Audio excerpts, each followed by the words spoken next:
జాంబవంతాదులు ప్రోత్సహించగా శత్రువులను రూపమాప సమర్థుడైన హనుమంతుడు రావణుడు అపహరించిన సీతాదేవిని వెతకటానికి చారుణులు మొదలైన దేవతలు సంచరించే ఆకాశ మార్గంలో పయనింప నిశ్చయించుకున్నాడు.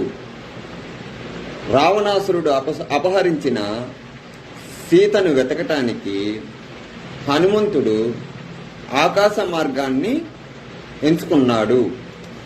అన్యులకు శక్యం కాని కార్యం నిర్వర్తింప సంకల్పించుకున్న హనుమంతుడు ఎటువంటి అడ్డంకులు లేనివాడై తలను పైకెత్తి మెడను చాచి ఆబోతు చందాన విరాజిల్లాడు. అన్యులకు శక్యం కాని అంటే ఇంకా ఆ పనిని ఎవరూ చేయలేరు. అటువంటిని రామకార్యాన్ని తన భుజస్కంధాల మీద వేసుకొని హనుమంతుడు ధైర్యంగా తన రొమ్ము విడుచుకొని ఆకాశ మార్గాన పయనించ నిశ్చయించుకున్నాడు. పిదప ధీరుడు మహాబలశాలి అయిన హనుమంతుడు వైడూర్యం మనులాల ఆకుపచ్చ రంగుతో దూరానికి నీటిని పోలిన పచ్చిక బయళ్ల మీద సుఖంగా కాసేపు పచారులు చేశాడు. హనుమంతుడు ఆకాశ మార్గానికి వెళ్ళదలిచినప్పుడు కొంచెం సేపు విశ్రాంతి తీసుకోవటానికి పచ్చిక బయళ్ల మీద విశ్రమించాడు. ధీమంతుడైన హనుమంతుడు అమిత వేగంగా సంచరిస్తున్నప్పుడు పక్షులన్నీ భయపడ్డాయి. అతడి ఛాతీ తాకిడిల్లుతూ చెట్లకు కూలిపోయాయి. సింహంలా అతడు విజృంభించడంతో అనేక మృగాలు కూడా హతమైనాయి.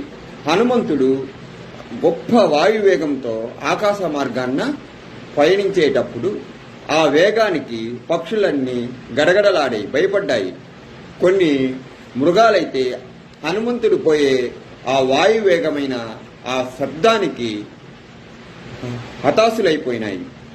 మహేంద్రాది ప్రాంతం యావత్తు నలుపు, తెలుపు, ఎరుపు, పసుపు, ఆకుపచ్చ ఇత్యాది రంగులు గల సహజాలైన ధాతువులతో సుందరంగా అలలాడుతున్నది.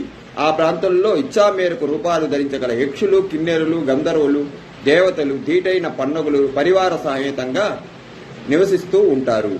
మహేంద్రగిరి అని ఒక ప్రాంతంలో యక్షులు, కిన్నెరు, గంధర్వులు, దేవతలు మొదలగు వాళ్ళు నివసిస్తూ ఉంటారు.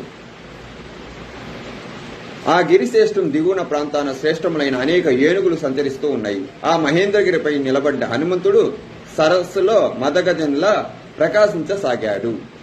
హనుమంతుడు ఆ గిరిశ్రేష్టం దిగువ ప్రాంతమైన శ్రేష్టములైన అనేక ఏనుగులు సంచరిస్తూ ఉన్నాయి.